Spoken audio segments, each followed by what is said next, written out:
Hello friends, आपका YouTube channel engineer Virat Sandeep Arya में स्वागत है। तो आज हम लोग विज्ञान की सीरीज़ में पुनः एक सीरीज़ और लगाते हैं। जिससे पहले भी हम लोगों ने फिजिक्स से रिलेटेड कुछ क्वेश्चन पढ़े थे और ये वन लाइनर क्वेश्चन है। इनमें पहला क्वेश्चन आज की सीरीज़ का है, बर्नौली की प्रमेय किस पर आधारित है। तो जो बर्नौली की प्रमेय होती है ये ऊर्जा संरक्षण के सिद्धांत पर आधारित किस प्रकार करती है, ऊर्जा संरक्षण पर कार्य करती है। तो बर्नौली की प्रमेय हमें याद रखना है किस पर करती है, ऊर्जा संरक्षण पर। ठीक है। इसके बाद आता है, विज्ञान की जिस शाखा के अंतर्गत पदार्थ के गुण व संरचना आदि का अध्ययन किया जाता है उसे हम क्या कहते हैं। तो हम रसायन विज्ञान की परिभाषा जो पढ़े हुए हैं उसमें आप लोगों ने देखा है कि जो ये होता है वो क्या कहलाता है, रसायन विज्ञान की परिभाषा हो जाती है। नेक्स्ट आता है, नक्षत्रों का अध्ययन विज्ञान की किस शाखा के अंतर्गत है। जो नक्षत्र होते हैं तो खगोल विज्ञान के अंतर्गत आते हैं। किसके अंतर्गत आते हैं, खगोल विज्ञान। तो ये हमें याद रखना है।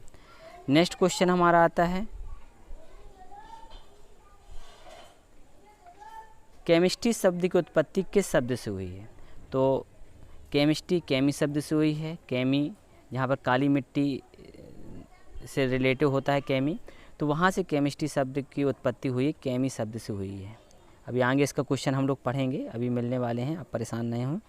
अगला क्वेश्चन आता है, क्रमबद्ध एवं सुव्यवस्थित ज्ञान को क्या कहते हैं। ये सिंपल परिभाषा आप लोग सब पढ़े हुए हैं। क्रमबद्ध एवं सुव्यवस्थित ज्ञान को विज्ञान कहते हैं। तो ये हमारे विज्ञान, फिर विज्ञान की कई शाखाएं होती हैं, भौतिक विज्ञान, रसायन विज्ञान, जीव विज्ञान, जंतु विज्ञान, कंप्यूटर विज्ञान, भूगर्भ विज्ञान, गृह विज्ञान, सब ये हमारी विज्ञान की शाखाएं होती हैं। नेक्स्ट क्वेश्चन आता है, आधुनिक विज्ञान के जन्मदाता किसे माना जाता है। तो आधुनिक विज्ञान के जो जन्मदाता उनको लेवोसिए, कौन है, लेवोसिए को आधुनिक विज्ञान के जन्मदाता माना जाता है। ये आपको याद रखना है। नेक्स्ट आता है, सर्वप्रथम किस देश में रसायन विज्ञान का ज्ञान हुआ। तो हम बताते हैं केमिस्ट्री शब्द मिस्र के लोग होते हैं, वहाँ पर काली मिट्टी होती है। तो मिस्र व अरब में सबसे पहले रसायन विज्ञान का ज्ञान हुआ है। तो आपको ये याद रखना है कि रसायन विज्ञान किस देश में रसायन विज्ञान का ज्ञान हुआ है। तो सबसे पहले कहाँ पर हुआ था, मिस्र में हुआ था। क्लियर है। आधुनिक विज्ञान में अब तक कितने तत्व खोजे जा चुके हैं। तो अभी तक 108 तत्व तो कम्प्लीटली खोजे जा चुके हैं, लेकिन और भी अभी लगातार खोजे जा रहे हैं। नेक्स्ट आता है, वायु क्या है। तो वायु क्या है, एक मिश्रण है। सब लोग जानते हैं वायु में कई गैसें होती हैं, ऑक्सीजन गैस होती है, नाइट्रोजन गैस होती है। तो इसमें क्या है, वायु एक मिश्रण है। नेक्स्ट आता है, इसका क्वेश्चन अगला है हमारा। नेक्स्ट क्वेश्चन आता है, परमाणु नाभिक किसने खोजा था। आपने पढ़ा है, एक रदरफोर्ड नाम वैज्ञानिक थे, उन्होंने सोने की पन्नी पर। इसको क्या हुआ। चलो इसका आंसर हो गया, बट इसका आंसर क्या है यार, ये डाउट क्लियर ही नहीं हो रहा बहुत दिन से। अब मैं क्या करूं यार। ओए क्या हुआ, तेरे को इतना परेशान क्यों है। कुछ नहीं यार। अरे यार बता तो सही। यार I am having lots of doubt in all subject and I am unable to solve them. Oh अच्छा। एंड यार I am having no one to clear my doubts. अरे यार ऑनलाइन स्टडीज़ है ना। हाँ बट उसमें मेरे सारे डाउट अच्छे से क्लियर नहीं हो पाते हैं। तो तू सक्सेस ग्रो टीम की हेल्प लेना। ओके बट ये कौन है, तेरे को नहीं पता। नहीं तो। अरे यार तू भी ना। डोंट वरी, मैं तेरे को बताता हूँ। तेरे को ना यूट्यूब में विराट संदीप आर्य सर्च करना है, फिर तेरे को तेरे सारे स्टडीज़ के वीडियोस मिल जाएंगे। और तेरा जो भी डाउट हो तो कमेंट बॉक्स में पूछ सकती है, जैसे कि मैं पूछता हूँ हमेशा। और तेरे को इस चैनल को सब्सक्राइब कर देना है ताकि तेरे सब्सक्राइब करने से उनको मोटिवेशन मिले। और वो बेल आइकन को भी दबा देना है ताकि वो तेरे को कोई भी वीडियोस भेजे तेरे को सबसे पहले मिल जाए। और अगर तूने इनके वीडियोस देख लिए ना, तेरे डाउट ही नहीं क्रिएट होंगे और तेरे को तेरे पढ़ाई की बिल्कुल भी टेंशन नहीं मुझे नहीं होती है, क्योंकि मैं सक्सेस ग्रो टीम की हेल्प लेता हूँ। ओह सच में। हाँ मैं भी उनकी हेल्प लेता हूँ क्योंकि वो बहुत ही अच्छा पढ़ाते हैं। उसमें सारे डाउट क्लियर हो जाते हैं क्योंकि उसमें टीचर ही इतने ज़्यादा क्वालिफाइड और एक्सपीरियंस्ड है। जैसे इंजीनियर संदीप आर्य सर, प्रियांशु आर्य सर, मनोज सर, शक्तिवर्धन सर और अनुसर और निपज सर। ये इतना अच्छा पढ़ाते हैं कि सारे डाउट एक ही बार में क्लियर हो जाते हैं। मतलब डाउट क्रिएट ही नहीं होते, वो बहुत ही अच्छे से एक्सप्लेन करते हैं।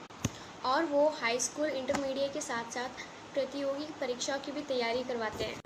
ओह ये तो फिर और ही अच्छी बात है। हाँ तो मैं अभी उनकी सारी वीडियोस देखती हूँ, उनके चैनल को सब्सक्राइब कर देती हूँ। एंड गाइस अगर आपके पास भी कोई भी डाउट्स हो तो आप क्लियर कर सकते हो सक्सेस ग्रू टीम के साथ। एंड टिल नाउ बाय, क्योंकि मुझे साइड पदार्थों की चतुर्थ अवस्था कौन सी होती है? अब ये देखिए अच्छा क्वेश्चन है। जो पदार्थ है, पदार्थ की जो चौथी अवस्था होती है वो कौन सी अवस्था कहलाती है? तो पदार्थों की जो चतुर्थ अवस्था होती है उसी को हम प्लाज्मा बोलते हैं। क्या बोलते हैं? प्लाज्मा। जल क्या है? जल एक क्या है? यौगिक है। जल क्या है? एक यौगिक होता है। ठीक है। अब आता है एक ही प्रकार के परमाणुओं से मिलकर बने पदार्थ को क्या कहते हैं? जब एक ही प्रकार के पदार्थ है तो मिलकर बने तो उसे हम क्या कहते हैं? तत्व बोलते हैं, जिसको इंग्लिश में हम क्या बोलते हैं? एलिमेंट बोलते हैं। तो ये क्वेश्चन आपको क्लियर हो गए होंगे। नेक्स्ट क्वेश्चन आता है दाब बढ़ने पर पानी के क्वथनांक पर क्या प्रभाव पड़ता है? ये महत्वपूर्ण क्वेश्चन। अगर हमारा दाब बढ़ जाता है तो क्वथनांक पर क्या पड़ा? तो क्वथनांक भी क्या हो जाता है? उसका बढ़ता है। दाब बढ़ने पर पानी का क्वथनांक भी बढ़ता है। ठीक है। इसलिए देखो एक क्वेश्चन और इसी के नीचे दिया गया है कि पहाड़ों पर जब जल्दी उबलने लगता है। क्यों? क्योंकि दाब कम होने के कारण जितने ऊपर की ओर हम जाते हैं तो उतना ही हमारा दाब क्या होता है? तो वहाँ पर दाब कम होता चला जाता है और दाब कम हो जाने के कारण वो जल्द ही उबलने लगता है। नेक्स्ट है द्रव का ताप बढ़ने पर गतिज ऊर्जा पर क्या प्रभाव पड़ता है? तो जब द्रव का ताप बढ़ने लगता है तो उसकी गतिज ऊर्जा भी बढ़ जाती है।